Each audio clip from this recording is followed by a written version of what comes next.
Olá aí pessoal, bem-vindos de volta aqui à série JavaScript básico. Nesse vídeo a gente vai continuar falando sobre funções em JavaScript. Se você ainda não viu o vídeo anterior, eu peço que você volte, dê uma olhada lá, tá? Se você não conhece como se estrutura uma função, como é que funciona, o que é um retorno, tente entender, veja os links que eu coloquei lá na descrição, dê uma lida nos links, tá? Para você, quando você assistir aqui, ser uma forma de você tirar dúvida, e não você ficar tentando aprender. Tá? Vendo o vídeo somente você não vai conseguir aprender. É importante que você ponha a mão na massa para você conseguir aprender realmente o que está sendo passado aqui. Então, hoje a gente vai falar sobre outras coisas concernentes a funções. Bom, uma função anônima, tá? Aqui eu coloquei expressão função porque a gente está utilizando uma expressão de função. Uma função anônima é exatamente isso aqui, do jeito que está aqui. Então, eu estou fazendo uma declaração de uma variável e estou colocando essa função anônima aqui dentro dessa variável. A função anônima é isso aqui, ó.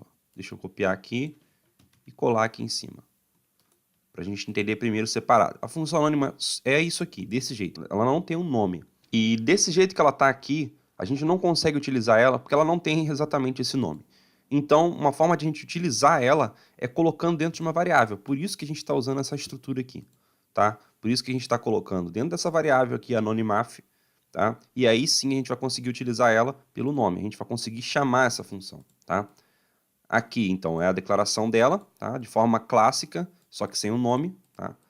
Só que a gente está atribuindo aqui. Então, a gente está utilizando aquilo que eu tinha colocado aqui antes, acabei tirando para poder não confundir vocês, que é uma forma de declarar a função por meio de uma expressão, tá? Então, é uma expressão de função, porque ela está sendo... É uma expressão realmente, né? Quando tem esse igual aqui, você está fazendo uma expressão, você está atribuindo valor, como se fosse na álgebra, né? Você está fazendo uma atribuição de valor e dentro dessa variável aqui, agora a gente tem essa função. Sim, JavaScript você consegue colocar funções dentro de variável. Então aqui a gente vai agora fazer uns exemplos, 2 testes aqui que a gente vai fazer no código. Deixa eu abrir um terminal aqui. A gente vai executar node functions. E agora a gente vai executar. Vamos entender aqui o que foi esse retorno aqui. O que são esses dois valores aqui que apareceram na tela. Bom, primeiro, para quem não sabe, né, ou não entendeu ainda, console é um objeto global que ele tem vários métodozinhos. Se a gente colocar aqui console, e a gente vai ver aqui, vou colocar o ponto, tá? O autocomplete aqui, o IntelliSense do Visual Studio Code, ele tem aqui todos os métodos que estão atrelados ao console, tá? Tem várias coisas aqui, ele tem vários métodos. E o que são métodos? Métodos são funções que estão dentro de um objeto. Então, se o nosso tema é função, né? Então, é interessante a gente entender o que a gente está trabalhando. A primeira função que a gente já está trabalhando aqui é o próprio log, tá? O log já é uma função. E a gente já vai entendendo função por meio daquilo que a gente já está utilizando anteriormente, para poder a gente fazer essa linkagem de conteúdo, daquilo que a gente já viu com aquilo que a gente está aprendendo. Que tudo que você está aprendendo aqui está envolvido, né? Tudo que você já aprendeu, que você vai aprender, está tudo muito encadeado. Tá? Então é importante a gente passar também isso aqui. Não é tão simples assim, não é tão trivial assim. É importante você saber porque os aspectos triviais, muitas das vezes, têm muita importância, têm muito impacto no nosso aprendizado. Então a gente sabe agora que um método é isso aqui. Quando está dentro de um objeto, a gente acessa por meio do ponto e a gente coloca aqui o nome da função, abre parênteses, coloca o parâmetro. O que são parâmetros? São variáveis que são passadas para dentro de uma função. Exatamente isso. E aqui no caso, quando eu estou passando esse valor para a função, é chamado de argumento, tá? Então, abre parênteses, coloca o parâmetro, fecha parênteses. Eu fiz uma chamada de função. E nesse caso aqui, como uma função está dentro de um objeto, eu estou fazendo uma chamada do método, tá? Esses conceitos vocês vão ver muito aí na internet. Quando vocês forem pesquisar, aprender em outros lugares, vocês vão ver as pessoas falando muito sobre método, função, chamada, sobre parâmetros, argumentos. Então é importante a gente frisar bastante, tá, essas nomenclaturas. É importante a gente estar sempre falando sobre isso, tá? Então, aqui eu fiz somente a variável. Aqui foi uma chamada, tá vendo? Dentro dessa função, eu estou utilizando passando uma outra função com uma chamada de função. Que quando a gente coloca essa atribuição aqui, essa variável tem essa função. Se eu quiser chamar essa função aqui, eu utilizo o nome dessa variável, passo parênteses, depois aqui, né?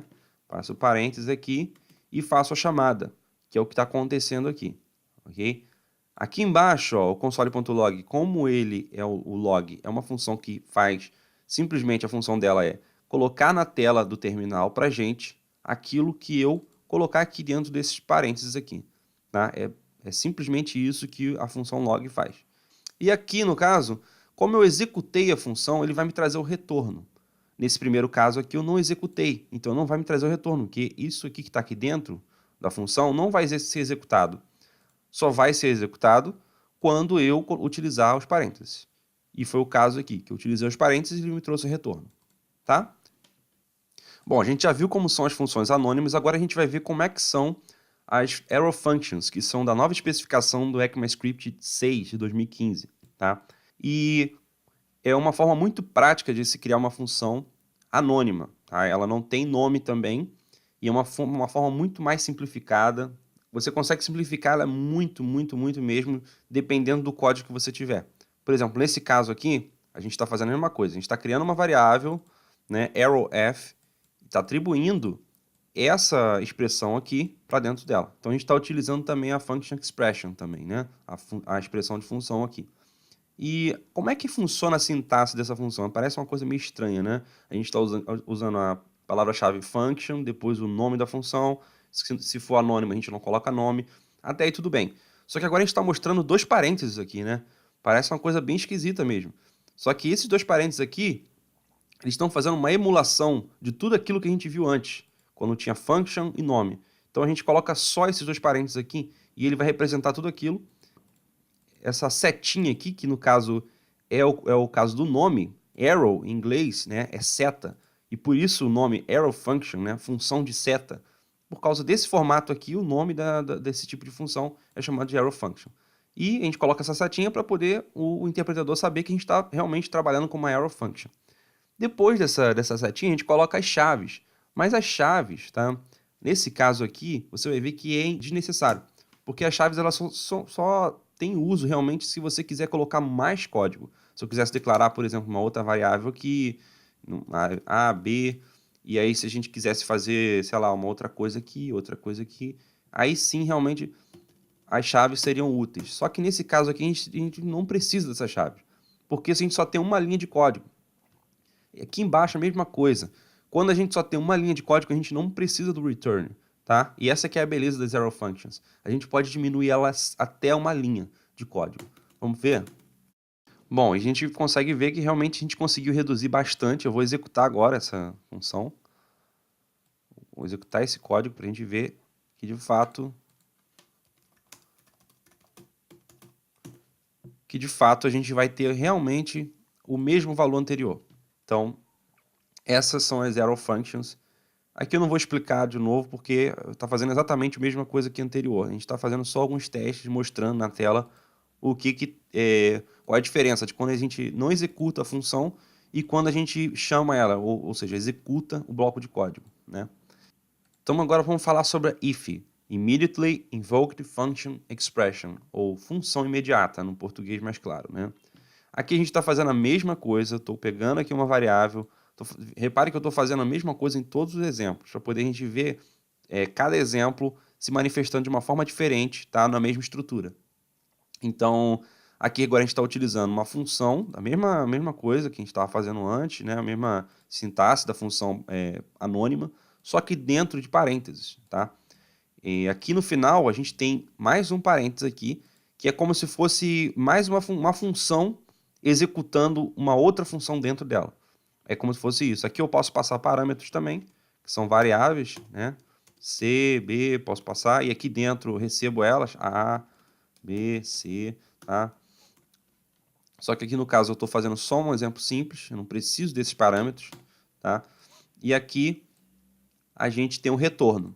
Se a gente executar essa função, a gente vai ver que dentro dessa variável aqui, a gente vai ter esse valor, porque ele vai retornar, ele vai executar automaticamente, eu não preciso ficar chamando essa função aqui dentro, tá? Tudo que tiver aqui dentro vai executar automaticamente. Bom, a gente vai executar aqui rapidinho para a gente ver esse exemplo.